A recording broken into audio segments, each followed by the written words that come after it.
Via Marconi, strada provinciale 58 a Villa del Conte. Sono passate da poco le 10 quando l'elicottero del SUEM atterra per trasportare in ospedale a Padova una donna di 53 anni di San Giorgio in Bosco.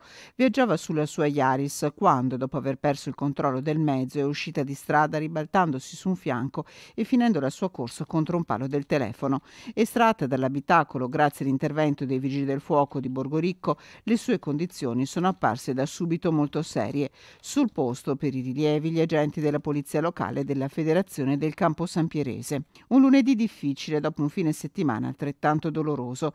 Aveva 41 anni ed era volontario della Croce Rossa Marco Sanavio, il motociclista morto sabato intorno alle 20 nel terribile scontro con un'auto a San Giacomo di Albignasego. Domenica, ancora nell'Alta Padovana, altri due incidenti. In gravi condizioni un motociclista finito fuori strada a Villa del Conte intorno alle 18, trasportato in ospedale a Padova con l'elisoccorso. Due le donne rimaste ferite all'alba in via Straelle a Russega di Campo San Piero.